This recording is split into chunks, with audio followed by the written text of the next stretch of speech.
Salut à tous, ici French the Collector et on se retrouve pour une nouvelle review Ever After High. Je sais que j'en fais pas souvent, mais comme vous devez le savoir, je collectionne que les basiques et ils en sortent pas non plus beaucoup à l'année. Et comme je commence à les avoir un peu toutes, forcément je fais peu de reviews Ever After High, mais ne vous inquiétez pas, il y en a d'autres qui vont venir puisqu'il faut toujours que je commande Gillian et comment elle s'appelle, Nina. Et j'ai aussi commandé du coup les deux petites Pixies de Epic Winter que je vais vous présenter aussi, même si le film est sorti il y a un petit moment maintenant, puisque je me suis dit que vu que j'avais les trois autres Pixies, bah, autant continuer. Sachant que les Pixies, vous pouvez les trouver pour une quinzaine d'euros pièce sur Amazon. Si vous commandez les deux avec les frais de port, ça fait 15 euros pièce. Donc aujourd'hui, on se retrouve pour la review de Justin Dancer, donc la fille des... Alors c'est un peu bizarre comment ils disent, parce que c'est la fille en fait, dans les films Barbie, il y a un film qui s'appelle Barbie et les 12 princesses. Et là, en fait, c'est la 12e princesse. Ça serait la 12e princesse de cette histoire-là. Donc, les 12 princesses, je sais pas du tout si c'est un conte ou une histoire ou un dessin animé à l'origine. Franchement, j'en ai aucune idée. J'imagine que ça doit être un conte de fées ou quelque chose comme ça, mais je connais pas du tout l'histoire à part celle qu'on voit dans le film Barbie. Donc, si c'est la fille de la 12e princesse, techniquement c'est pas la fille de Barbie. Enfin, c'est un peu confus parce que je mélange un peu tous les univers, mais bon voilà. C'est pour ceux qui ne sauraient pas du tout d'où elle vient. Regardez le film Barbie et les 12 princesses et je pense que vous verrez à peu près l'histoire. À mon avis, ils se sont inspirés beaucoup. Donc je pense que vous ne serez pas trop perdus. Donc comme vous pouvez le voir, elle n'a rien à voir avec Barbie puisque déjà elle est noire de peau. Ce que je trouve très joli parce que j'essaie de me souvenir, dans Ever After High, on a Cedar. Même si elle est en bois, ça fait un peu comme si elle était black. Mais je crois que c'est tout. Ou sinon, j'en ai oublié. Je mettrai peut-être un petit commentaire si je m'en rappelle après. Donc, elle s'appelle Justine, ou Justin Dancer. Donc, comme vous pouvez voir, c'est les nouvelles boîtes, sachant que c'est une réédition. Donc, parce qu'il n'y a pas de socle, il n'y a pas de brosse et il n'y a pas la tranche sur le côté. Donc ça, j'avoue que je suis un peu déçu. Je l'ai commandé sur l'Amazon américain et j'espérais vraiment avoir l'édition originale. Parce que en fait, surtout, j'avais peur qu'il n'y ait pas de peinture ici et qu'il n'y ait pas tous les accessoires. On m'a rassuré, on m'a dit qu'apparemment les seules différences c'était la qualité du plastique et la taille de la tête qui était un peu plus petite. Franchement, comme c'est pas du tout un de mes personnages préférés, j'avoue que je vais pas m'embêter, on va dire, à la payer 40 euros sur eBay si c'est juste pour avoir un socle et une brosse en plus, sachant que j'ai déjà quelques socles en réserve. Donc elle vient avec une carte et plus un journal, donc c'est vraiment juste une carte. Son emblème, c'est la boule disco qu'on retrouve dans l'arbre du coup. Watch on Netflix, Where Princesses Are Powerful, Ever After High, la fille de la 12e princesse, donc voilà, donc son artwork. Et j'ai vu que pas mal de gens se plaignaient qu'on les voit plus en entier, et moi aussi ça me dérange vraiment parce que tout simplement pour les miniatures de mes vidéos, j'aime bien les mettre en entier, et du coup c'est vachement plus dur de trouver un artwork des nouveaux personnages en entier. Donc comme vous pouvez voir, la boîte est vraiment transparente de tous les côtés. Sur le derrière, le logo Ever After High. Ensuite, c'est que de l'anglais, donc je vous laisse lire si vous voulez. On a Fable, Bunny, Farah et Justine. Les logos habituels Netflix, Facebook, Instagram et l'application Ever After High qui d'ailleurs je trouve pas top. J'ai essayé d'y jouer un petit peu, mais je vous avoue que ça m'a pas vraiment fasciné. Donc voilà, donc je l'ai acheté sur Amazon, elle m'est revenue à 25 euros je crois, sachant que ensuite je suis allé râler auprès d'Amazon comme quoi elle n'avait pas de socle ni de brosse, puisque leur image promo montre bien un socle et une brosse, et ils ont accepté de me faire un remboursement partiel, donc ils m'ont remboursé 10 dollars je crois, quelque chose comme ça. Donc si vous voulez la commander et que vous la recevez comme ça, n'hésitez pas à aller voir le service client d'Amazon, en anglais bien sûr, il faut réussir à se dépatouiller en anglais, mais ils vous feront éventuellement un geste commercial si vous avez les bons arguments, comme quoi par exemple les photos promo montrent qu'il y a un socle et au final non. Sachant que la description aussi, il me semble, de la page Amazon dit qu'elle vient avec un socle. Donc voilà, donc il faut bien appuyer sur ça et ils vous feront un remboursement partiel ou ils vous proposeront de vous en renvoyer une en échange d'un retour. Sachant qu'ils m'avaient proposé ça aussi, mais j'étais pas sûr parce que je me suis dit à tous les coups ils vont m'en renvoyer la même, donc ça servira à rien. Donc voilà, donc au final elle m'est revenue à presque 15 euros, ce qui est vraiment un très bon prix je trouve, puisque c'est le prix auquel on l'aurait trouvé en France. Et puis au final pour un socle on va dire que c'est pas très grave. Donc je vais la sortir de sa boîte et on se retrouve pour la review. Et donc la voici hors de la boîte. Donc je l'ai mise sur un socle Ever After Eye, mais bien sûr elle vient sans socle.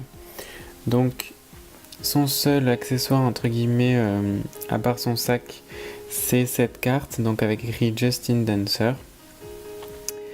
Moi comme j'ai la réédition j'ai une carte, par contre du coup je pense que la version originale avait un petit livret comme Paragood Ferry et Melody Piper, mais si vous voulez lire la carte je vous laisse mettre pause. Voilà, donc c'est pas très intéressant, mais c'est déjà un peu plus que ce qu'on a quand on a une version européenne avec une seule phrase.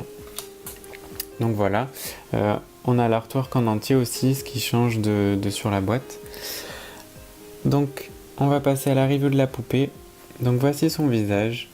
Et il est assez joli, je sais pas du tout si c'est un moule déjà pris ou pas. Elle a des yeux verts.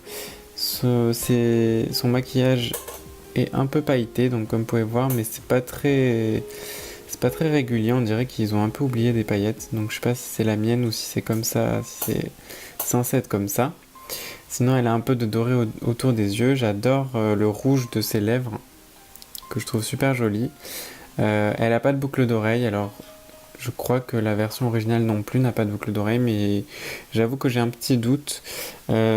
Elle porte une couronne, donc je crois que c'est censé représenter des danseuses, mais j'avoue que je vois pas trop comment, parce que c'est vraiment tout petit. Sinon, elle a pas de coiffure spécifique, elle a les cheveux châtains très foncés, lâchés, donc ils sont un peu ondulés, bouclés. Ils sont d'une assez bonne qualité, mais en bas ils sont un peu secs. Elle a juste un petit élastique ici et un peu de produit ici, je sais pas trop pourquoi. Sa tenue, donc c'est une robe avec une armure, un collier. Donc le collier, je sais pas du tout ce qu'il est censé représenter. Encore une fois, je trouve que le moule est pas très précis.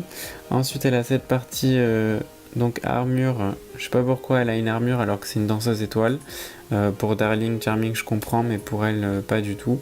En fait, ce personnage, j'avoue que en plus du fait qu'on l'ait vu 5 minutes dans un épisode, je vois pas trop l'intérêt. C'est vraiment le genre de personnage qu'ils ajoutent pour faire une poupée et puis c'est tout en fait. Parce que même son design, en fait, je comprends pas trop le but, mais vous allez comprendre pourquoi. Donc il y a un petit détail rose ici et sinon c'est argenté. J'aime quand même sa robe. Donc la partie avec les manches transparentes, j'aime beaucoup.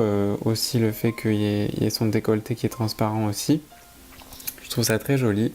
Le bas de sa robe est assez joli puisqu'il y a des rubans qui rappellent donc les danseuses étoiles. Donc ça c'est assez pertinent. Et ce voile en tulle avec des paillettes, je le trouve très joli aussi. En revanche, ces chaussures à mes yeux n'ont aucun rapport avec son histoire puisque en fait cet argenté fait très métallique et je comprends pas pourquoi. Parce que quand on regarde bien, il y a comme des rubans, comme si c'était... ça aurait pu être des ballerines, je pense, un peu comme Duchesse. Ils lui ont fait des chaussures très pertinentes. Mais elle, je trouve que pas du tout, puisque franchement, c'est pas le top du top pour danser concrètement, faut se le dire. Elle a donc ce bracelet en forme de... Alors je crois que c'est comme dans le film Barbie, l'espèce de sculpture... du sol où elle danse dessus pour faire ouvrir le passage secret. Alors je sais pas du tout si c'est comme ça dans l'histoire originale ou si c'est juste l'adaptation de Barbie, mais en tout cas je pense que ça doit être ça, ou en tout cas ça représente les 12 princesses. Et il y a un petit nœud. Donc dernière petite chose de cette poupée, c'est son sac qui est très mignon, qui fait très princesse, mais qui encore une fois me paraît assez inutile. En fait, vraiment, je trouve que le design de cette poupée est inutile. Enfin, dites-moi en commentaire ce que vous en pensez, mais je comprends pas trop pourquoi ils l'ont faite. Si c'était, enfin, vu qu'ils l'ont pas développée, pourquoi ils l'ont faite? Pourquoi ils l'ont faite comme ça? Parce que à part la robe, mais sans l'armure, sans le collier, et à la limite le bracelet est pertinent rapidement, mais c'est vraiment tout. Donc franchement, je comprends pas. Après, concrètement, elle est mignonne. Ça, il n'y a pas à dire. Mais j'avoue que j'aimerais bien que Ever After High fasse des personnages plus pertinents comme Michelle Mermaid, Gillian Beanstalk est pas mal, je trouve. Il me tarde de la voir parce que je sais que je vais me la prendre. Mais elle est pas mal. J'aime beaucoup sa tenue qui est assez originale mais pertinente. Tandis que celle-ci, c'est vrai que l'armure ça fait un peu original, même si on l'a vu sur Darling. Mais je comprends pas trop le rapport. Donc dites-moi en commentaire ce que vous pensez de cette poupée, vous personnellement. Je pense que qu'elle est assez aimée des petites filles aux États-Unis parce que je pense que c'est celle des trois qui s'est vendue le plus entre Farrah, Melody et Justin. Mais personnellement, en tant que collectionneur, c'est pas du tout ma préférée.